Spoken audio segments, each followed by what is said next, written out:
sit on my stool so far. Hey, we're day drinking. 'Cause it's Tales from a Dive Bar. Gentlemen, welcome. Welcome. It's Tales from a Dive Bar day drinking edition. We've been having a little bit of fun, and we thought while we sat on the patio at the old dive bar, why not share some of our stories and figure out where the rest of the afternoon's going to go. You guys might know Erich. He's been here before on the show. Go ahead. Round of applause. Enter the sound effects and whatever. And don't worry. I hear you guys. I hear you. And there you go. And we have newcomer Zig. Zig Biscuit, as we've been calling him. He's part of the Gutter Dogs. We were doing bowling this winter, and Zig turned out to be like the Roy McIlroy of all of us. He was just killing it, right? Or Bigger and McCracken. I don't know. He was one of them. Or he was the Roy Munson. That was it. That's the name I'm fucking thinking of. Roy Munson. You pinned that one down like Jesus. Fucking smoked it, dude. So how you boys been? I heard you guys have been really busy here. I see we got some new attire for you, Erich, from courtesy of our friends from the umbrella providers of the patio of the dive bar. They decided to dress Erich up and give him new summer attire. Well, I mean, that's the beautiful thing. When you're hot, people give you free shit. I've learned that about women. It doesn't really work the same way, but the algorithm always matches. You're a little toasty. Somebody will get you something smaller to wear. So I remember the representative of Coors Light. We've been drinking Coors Light on this side job. They owe us. This person was setting up umbrellas coats that said Coors Light on the umbrellas while you were drinking Coors Light. Yeah, they took a picture of us too. I think they stole. And he didn't have any Coors Light swag to give us. Are they gonna go start doing drywall now too? Have any Coors Light swag to give you? Oh, dude, imagine patching a wall with fucking Coors Light labels. Was he? He's just fucking laid on. Did he dog you by giving you a senorita? He calling you a senorita? I don't know, but I would have beat him in arm wrestling, so I don't care. I can't be emasculated like that. Only females can do that. That's Well, kudos to the liquor guy, because he gave you a senorita shirt, and then while we were waiting in line to pick up regular booze, we saw the THC infused drinks. So we thought, all right, this is going to be the one time that Erich is the walking billboard to where we're going to buy whatever he's wearing. Yeah, I don't know how he pimped me into selling it to you guys. And I don't know. Yeah, it was very impulsive. It was definitely impulsive. I don't know, but Ziggy didn't say no. In fact, I've never actually heard him say no to like pretty much anything. Yeah, I met you, Ziggy, here earlier in the fall before it started getting cold. You started showing up. You're doing your thing. You're in the middle of a TikTok van road tour, I guess you could say, on top of being just a master of all trades and a jack of all trades and a master of, well, most of them. What do you got going on? Give the audience a little bit of what you are. Let them know what you're about. Speak to the people. The jack of all trades, master of none is better than a master of one. Crack that in the mic. Yeah, there you go. It's day drinking here at Tales from a Dive Bar, if none of you've noticed, and it's just kind of weird. You know, we're always doing it either really late at night or before we go out, and we're like, what time is it? It's early. Good God. You still have to go to work. It's 5 p.m. Ukrainian time, which means it's like, I guess, like 3:17 here. I would argue you might be wrong on that one. I'm not. Do they even have time in that place like that? When you're getting bombed, do you think of time? No, they got fucking SpaceLink, dude. Elon's got them hooked up, dude. They know exactly what time it is. Like, I can't really be like, hey, guys, I got to meet you at the dive bar over here in Ukraine or Lebanon when all of a sudden we're getting bombed. I feel like every culture's got a bombing in its future. Well, I was just saying this the other day. Like, I feel like whatever petty arguments you might be having, whatever thing that you might be stressing out about, like what happens when you're sitting on a porch and the bombs go off? Like, are you going to be the asshole who's not grateful for what you have? It's like you just got done arguing with your wife and then all of a sudden your car blows up with your garage and you're like, well, I'm not too upset about that anymore. Well, I mean, the wife is kind of fucking, we might be forgetting the gears. I mean, that could change your reaction pretty quickly. You have to think about that. But like, yeah, who do you want to be when the fucking shit drops? When the sky falls down, who are you going to be? We'd like to think we're going to be somebody like Rambo, but no, we'd all be running and just in a panic. Well, I'm pretty sure I have emphysema, but, I could take a deep breath and just take it. Yeah, just eat Just it. go away. Yeah, But the and rest then you of turn them- into like the ghoul and fall out, and you're just stuck there forever. Oh, you turn. I think we'd be all right. We would all go ahead and combine our forces. And the problem is, Well, being all right's a mindset. You can be fucked, but as long as you have a fucking good mindset, you can get through. I feel like women Anything outside of us loosely would watch defined. us and be like, you guys are just broing out and you guys are totally like ditching the rest of us. And you're like, well, yeah, there's a war going on. I don't know what to do. The last thing I'm thinking about is procreating or hooking up at that point if there's something that could blow up my garage. Well, I mean, fucking look at Japan's birth rate. Like that's literally a thing. Like they are so economy dependent and they are pushing so hard. They have this sense of professionalism that their birth rate is dropping through the fucking uterus. Literally, like they aren't even procreating. They are so professional. They are so stressed out. It's a survival tactic to be efficient, you know? And when you think about it, like there's no efficiency in love. That's Yeah, what makes the world a fucked up place when the times actually get tough. And we're looking at a very stressed out society. And you look at them, they ain't even fucking to save themselves. They're like pandas. That's what happens when you live in China. China. By the way, the finest bats ever made. There's a lot of interspecies viruses that apparently do or don't transfer over. Have you guys heard about this hantavirus? Well, I know that the Hanta is like supposed to be in scam or something. Like it totally is not transferable in a sense. Hey, if Dr. Drew can say it's not going to transfer over, I don't think we need to freak out then at that point. Well, I believe that, but like Dr. Drew is also the same person that told me like a lot of things that did not work out for me anyway. And we're not going to get into that. The hantavirus is actually pretty fucking intriguing because if you look at it, the cases have like kind of spread rampantly and they are putting like the foot down on it. And I think they will get control of it, but it's like, are they always hinting at something?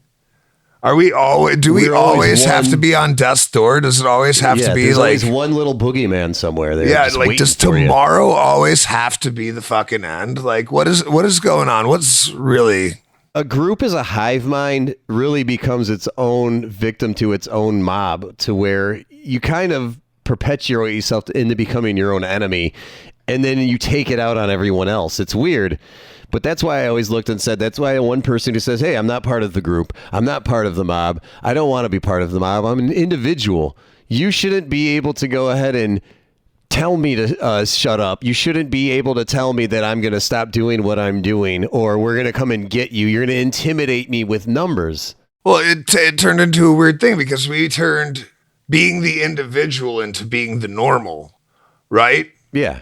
But then you stopped being the individual. That's like in the 80s and the 90s when Hot Topic came out. Like you go and buy an anarchy patch, but you paid taxes for that anarchy patch. Are you really for anarchy? Or do you have a fucking problem if somebody's fishing in a public pond behind your fucking house? Like who, Yeah. where are you really standing up for freedom? And that's like a question I think like a lot of people around us in our dive bar demographic, there's a lot of strong opinions there. You usually don't see it at a dive bar. It's more at like the local, what ordinance place or the local village halls or whatever, that people get a little bit more, I don't know, classroom-esque. It seems like the closer you get into looking to what we see at as a hive mind or group mentality is people that we would still never in our minds ever want controlling anything, but are people that are controlling things that have a high school mentality. It's disgusting when you think about it. I mean, most people that have the ability to be leaders aren't really looking to bust everybody out and call them names and degrade them or they're able to use some kind of facts with what's going on in their reality. Well, I mean, there's character building and criticism, but there's not quality of forward movement without leadership, right? Like, yeah. fucking breaking somebody down and busting their fucking nuts so hard that, you know, it feels like they're sitting on a flat tire every time they get on a fucking bar stool. It's like, you're not going to get much out of that person. That person is not going to contribute a lot because you took all the fucking gas out of their fucking tank. Yeah, that just makes them more want to drink and do nothing and stay close and walk to where they're going to go to. And then you look like, so like the premise of like what you're saying right now, like leadership. All right, well, where's the good leadership? who's run the communities.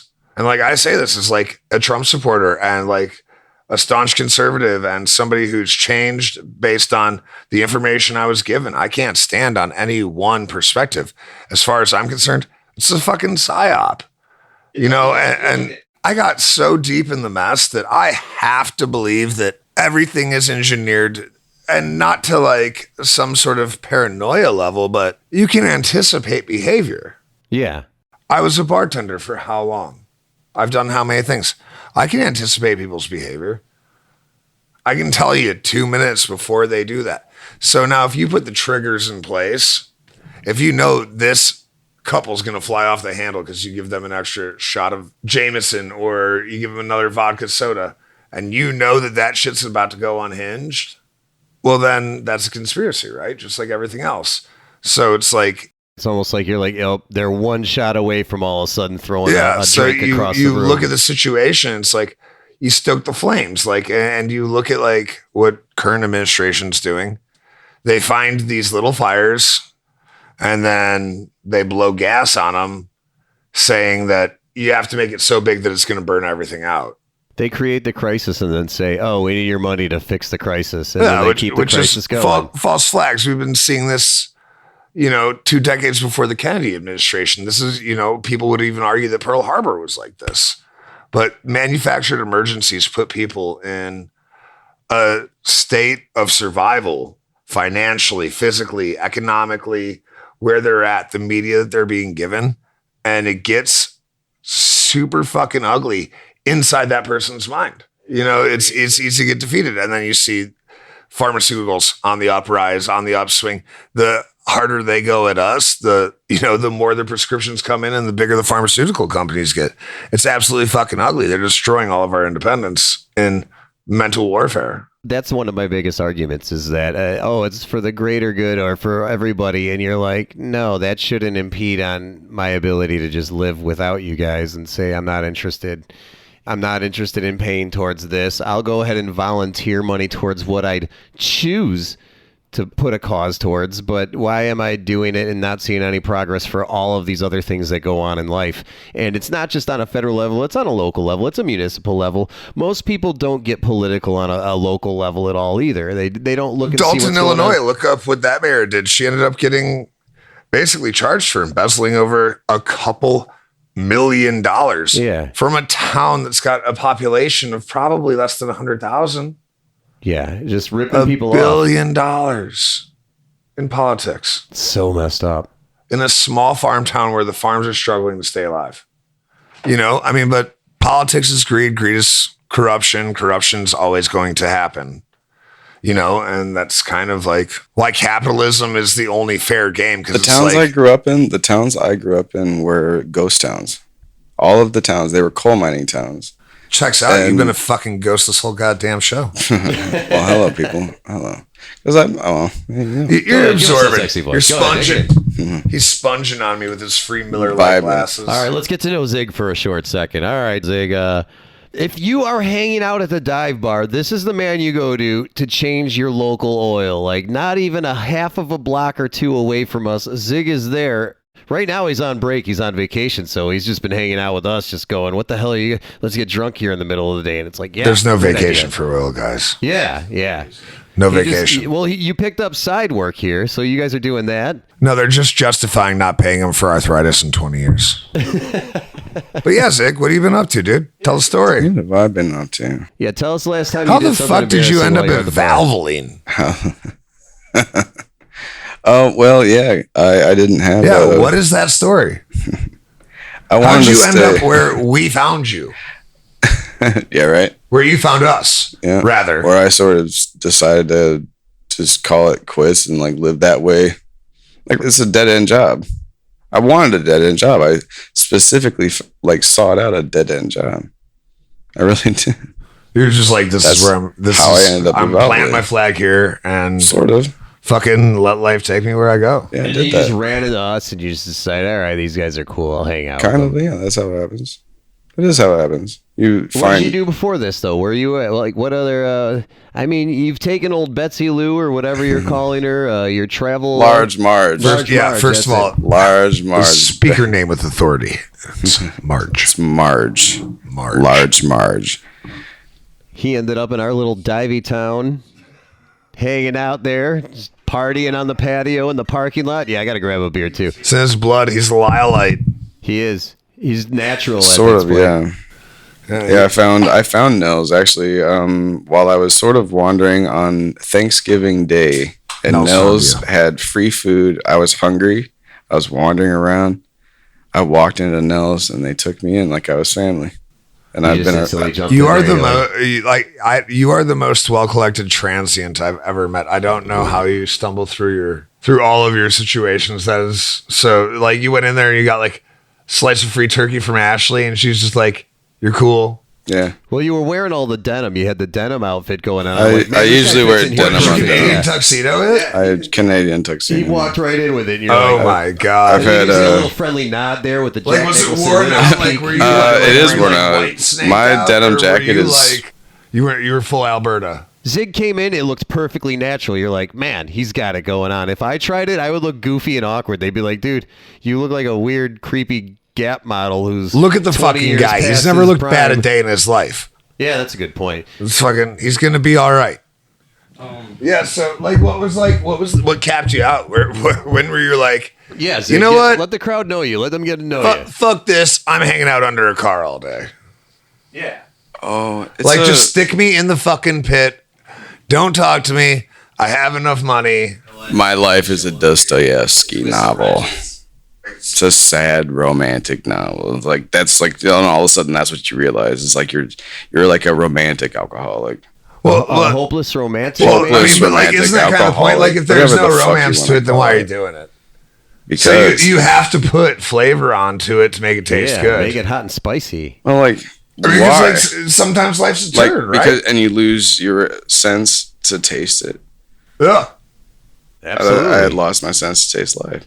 We're getting that back. Say it's coming back. One day at a time. Say it's coming back. Coming back. Come on. Say it's coming back a little bit. I smell, I taste, I see. All right. I gotta feel though. All right. The spirit. We'll hope that you can touch it, dude. Come on.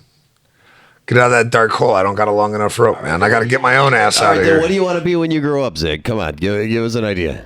I mean, you're a day younger than me or older than me at this point. He wants to be the lead singer of Space Hog. I want to be the lead singer.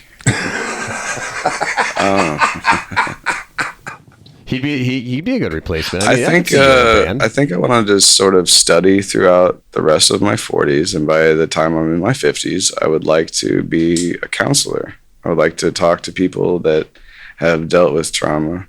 I would like to corroborate with them on how to like find a way to live, a will to live, because I would understand the way it can be. Like, that's what I want to do with my 50s. You want to work and be like a CADC, a certified alcohol and drug counselor? No, I think he just wants to contribute. Well, I get it. Some of the best counselors are people that live through it, so that makes. I would want to work in fuck telling people not to fucking drink and do what they want with their body. Like, I have no business. I would want to work in a national park and use horses and do like horse therapy with people that have trauma. You know that I jerked off horses? You ever hear this story? What? All right, go ahead. Yes, give us this story. No, I don't want to shit on what he's saying. Finish your story. You're going to steal the story when I was playing hockey in Canada, I was living that's the way the Canadians do Highway 83 in Shelburne, Ontario. And down the street, there were weed farmers and a stud ranch. So they were growing weed, and they had a whole bunch of studs there. So in off season, to get free training and to get free money and to get free weed, I worked there, but it's a stud farm. So you're collecting semen. And who do you think they make the fucking new guy? That's exactly what the new guy would do. The new guy, so I'm going up on this fucking schlong the size of my forearm, fucking with a pool cue holder, filled with a bag, and just. And the thing with I might have tendonitis from it. Like, it had some fucking horsepower to it. Like, literally, like, boom, fucking like a shotgun, dude. It's wild. And like we would put a cute horse in front of this big board, Horse gets up on this big board, and all of a sudden, I just have to wrangle this thing in. And it's like, it moves like an eel. Like, it's like got its own head. It's... So your experience with horses. Yeah. Dude. Obviously. So what do you think about horse I can therapy? change their shoes. What do you think about horse therapy? What? But what do you think about using a horse as like a therapy animal? Fucking wonderful. Right? Aren't they magnificent? Dude, I felt a lot better after I jerked it off. I took care of a they couple. actually are. They're very peaceful. They're very strong animals. There's a lot of catharsis in being around horses, and I'm not trying to. They got to pay you good when you're doing something like that, right? I mean, they're looking at this particular breed of horse because they're like, hey, this could be the next Seabiscuit. I'm playing junior hockey. Nobody's paying anybody well. Seabiscuit. I got the galloping in there. Yeah, nobody's paying anybody well. But the horses were nice for me to be around, and it was better than coming back home and hang out with my scumbag friends who were all like fucking lining up criminal records. Hang out with the horses. You'd rather hang out with the horses than some of the friends at that point because it's they made me feel better. You come back home and you just watching everything fall to pieces. Horses, field, peaceful, hanging out, take care of them, you know, and they're smart. They're very sentient creatures. Horses are incredible. What he's onto, like, there is therapy in that. Like, trails, riding, spending time with horses, bonding, horse maintenance. learning like, trust, trusting something like outside of yourself. That it really is a like trauma healer. Horses. Yeah, it's not like like horses don't go through trauma in their life too. I So know, it's and that's kinda why they like like they a sort of weird can thing where empathize with a human being. Like we understand, like they have like a little bit of a same concept of what it means to be broken. You know. Yeah, they got literally hits how and they whips get to where and they're at. abused to where they're able to be more compliant and more receptive to somebody, whether they're holding something in their hand or apparently holding a sleeve that they got to go ahead and put a horse cock in, I guess. That wasn't abuse from a horse. That was abuse from humans. Yeah. That was me getting bullied. Like, Yeah.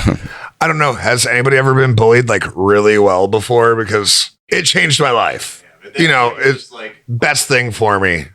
I need every once in a while. I wish somebody would come bully me. Like, Come bully. yeah, just Someone just can bully show me. up like Marshawn Lynch standing above my bed at 6 o'clock in the morning. Like, I got a horse for you. wake up. Like, it's like, oh no. Like, I would feel worse about somebody. I would probably behave better if I was worried about somebody stealing my lunch money than spending it on beer and ending up in this fucking goddamn studio today. I might make a better decision. I don't know. Wide open. Who knows? It's not happening today. So we're getting closer to the hockey season, and Eric, I know you follow it a lot Hockey season's better. almost Well, over, the dude. hockey season completing for the quest Yeah, for Lord the Stanley. NHL has been absolutely wild, but I'm coaching now, guys. Big update. Last podcast. Don't know if you heard it. I'm coaching hockey now out of a small county organization. Great kids, awesome coaches. It's the fucking most fun I've had in a long time. Giving back to the community. There's a lot of things about youth hockey that I don't like, but this job, super sick. And the new season is going to be starting up. We're just getting through our summer break. So come play hockey. Start old. Just play hockey. Always play hockey. Always watch hockey. It's the best sport in the world. I don't care what anybody says.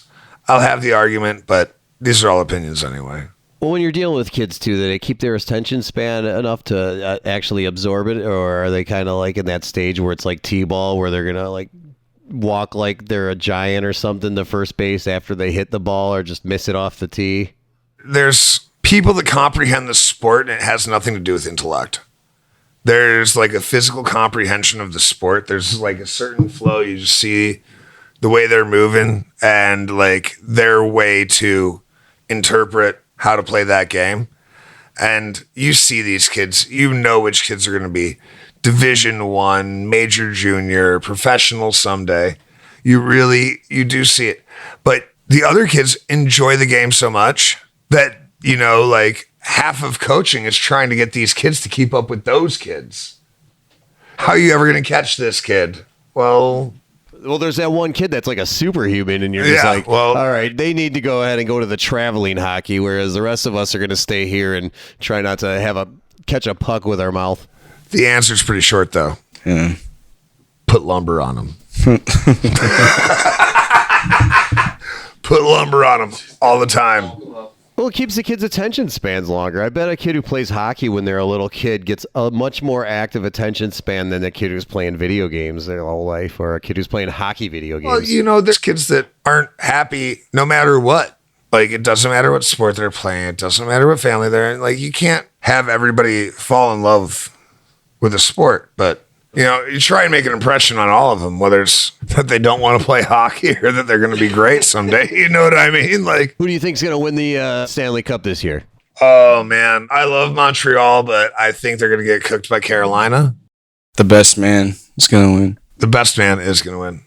The best man. See, he doesn't speak much, but he's never lied. To my face. Yeah, I don't lie. I don't have anything to lie about. Yeah, Lion's gay. Lion's Gate? That was like a thing for a long time. Didn't they do a lot of the horror movies?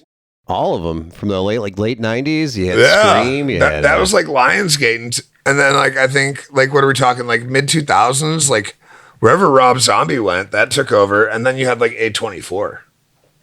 A24. A24 does a lot of like filthy fucking horror movies now. With all the production companies kind of all leaning towards AI and that generic artificial. I'm done with it. I'm over it. I'm done with the AI generated anything. I want organic.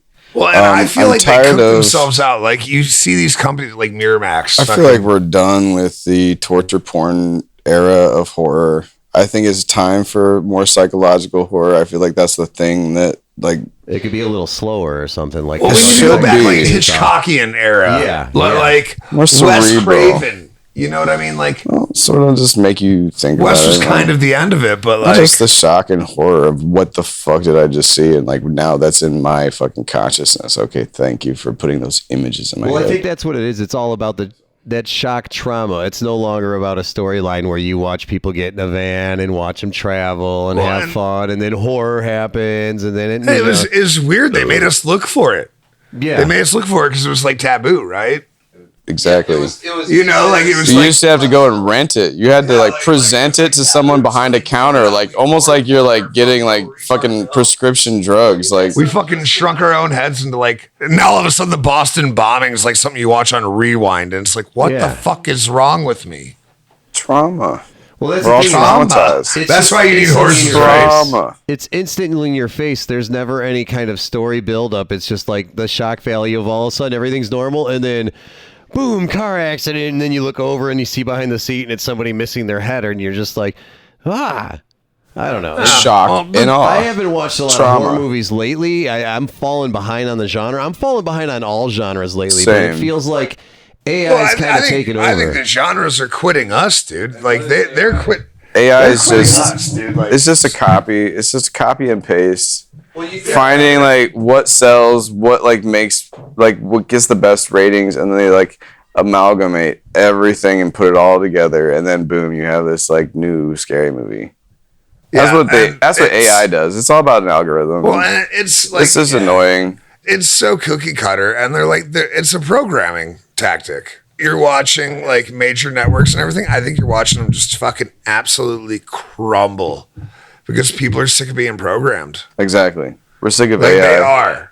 We want TCE. You can kind of tell now when you see the slop. Even when it looks really good, you're just kind of like, I don't know, man. It's just, is it too fake for me? Am I just watching a cartoon now at this point? It's its intention is to be fake, even though it looks really good, and it's got back this. Back to what I said earlier. Like, what can you trust?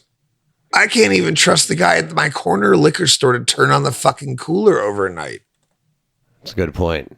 Get a case of beer that's 54 fucking degrees at fucking 11 a.m. Like everything is, capitalism breeds conspiracy. Trust the vibes, trust the frequencies, trust your intuition. That's the thing. It's like stop relying so much on logic or anything like that. Like right now you have to trust your gut instinct, your intuition. When we come back, we're going to take a short break. We're going to ask, it's the same question you kind of ask. What is real? What can we trust? More coming up on Tales from a Dive Bar. Hey, this is Mark Rose from Spitalfield. You're listening to Tales from a Dive Bar.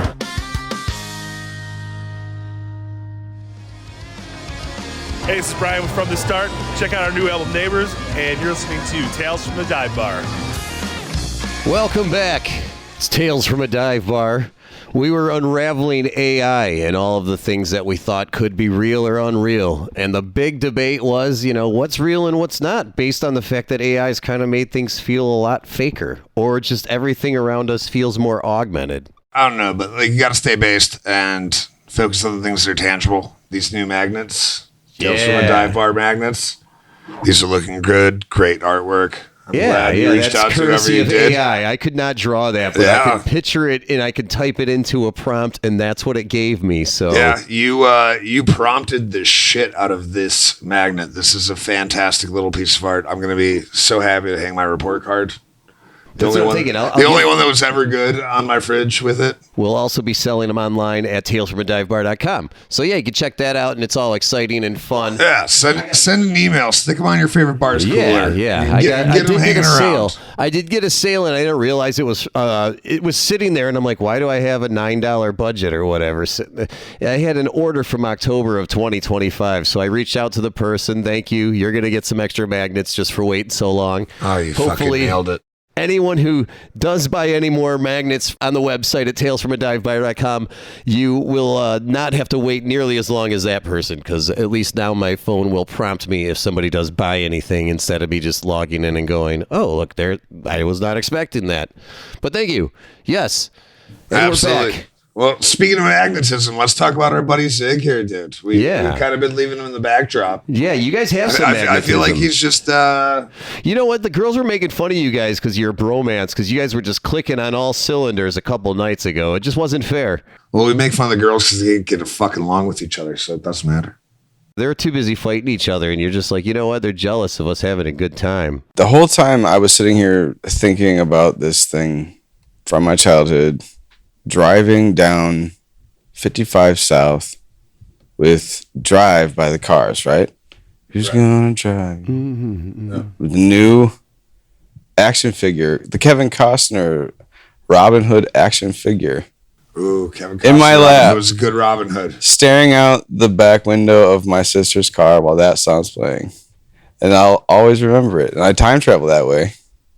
I use music to time travel. I use sense memory as well, but I feel like it's very possible. I feel like it's a beautiful thing in general to be able to. You have to out there on that one. Wow. Yeah. No, you're taking us to the deep end. You make a good point. Like, when you hear music, certain sensory things, and for some reason, whatever we were doing brought you back to holding Kevin Costner in your car when you were a little kid listening to the Cars. Yes. Well, think about that, like kind of like Stranger Things. Should I stay or should I go? That song. Oh yeah, they had a whole bunch of hits from that. Yeah, but that song was what he listened to hold on to the parts to where he was like of his past, his reality. Yeah, we're actually positive. That were the things in his reality that were real or felt real to him. And think about this: if you have like a fucked up character story, if your story arc is a little fucked up, a good song at a good time means a hell of a lot more than a good song to somebody who's not having any hard times. What was the song all over the radio? The Kevin Costner Robin Hood song. Bryan Adams, right? Bryan Adams. Yeah. What was the songs? Oh, I don't know. It was all over the fucking radio. Oh man. Is it like the There is no love like your love? Right? That song. I like your impression of singing. No. Keep going, man. There was no love like your love. Something. Blah, blah. Never mind. Came down from above. Well, that's why it wasn't.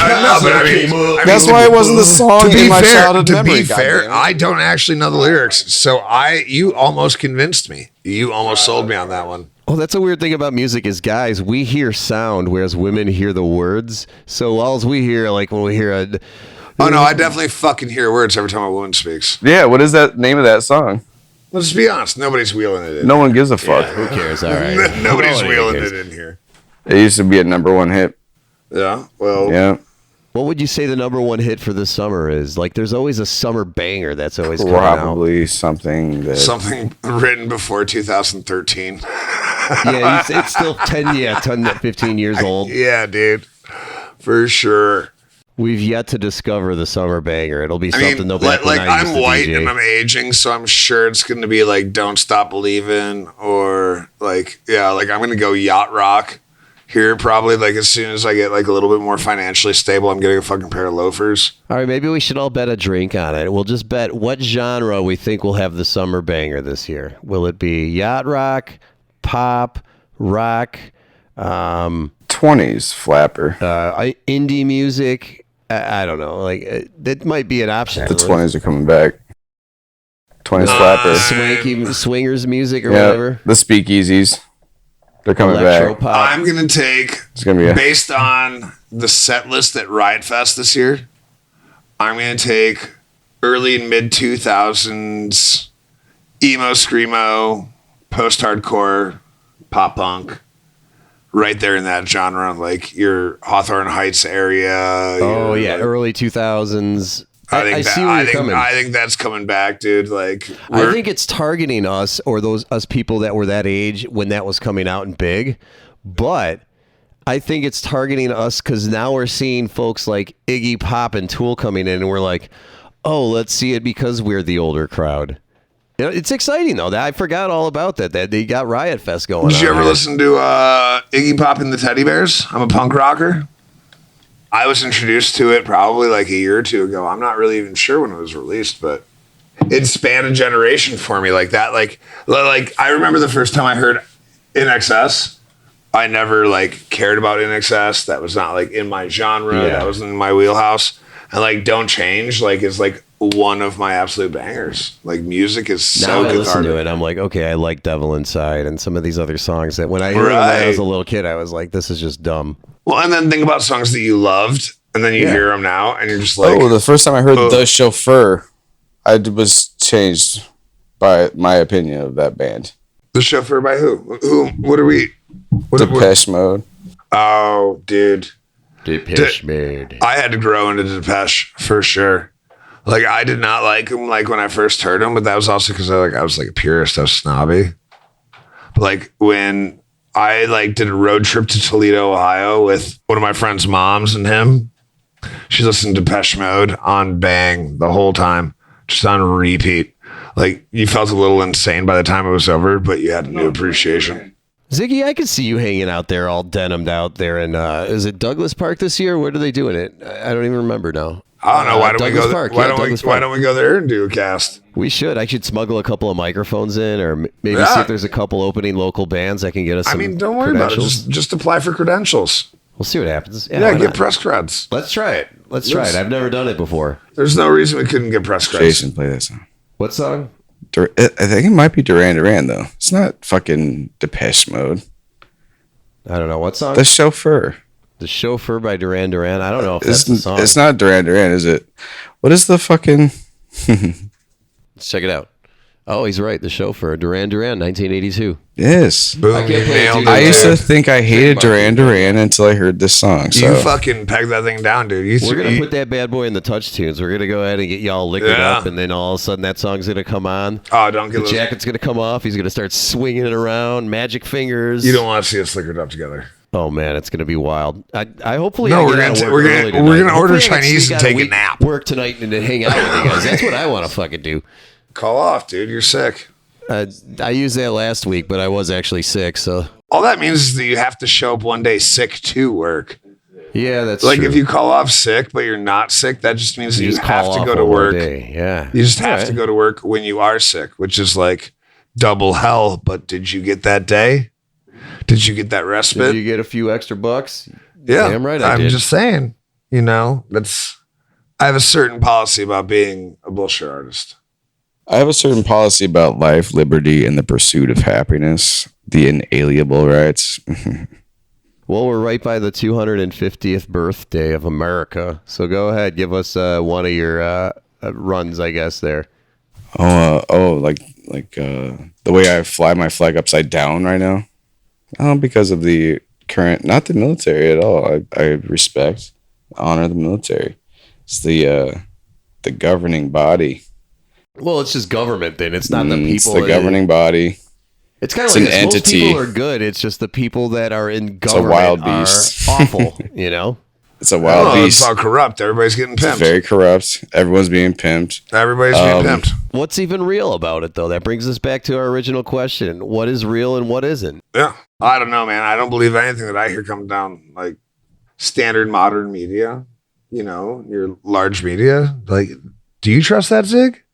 Media? Yeah. Fuck no. I don't even allow myself to look at it for a split second. I It's try like away from it poisonous, like right? it's poison. Yeah. Like it It's makes like poison. you ill to watch. It does. It's got a toxicity to it because it's built to sensationalize an emotion rather dude, than it's actually got the pH give you of an the Oklahoma fucking lot lizard. It is the worst shit. It's like dude. celebrity gossip, only it's people that It's- are walking it's around terror in suits. It's terror porn.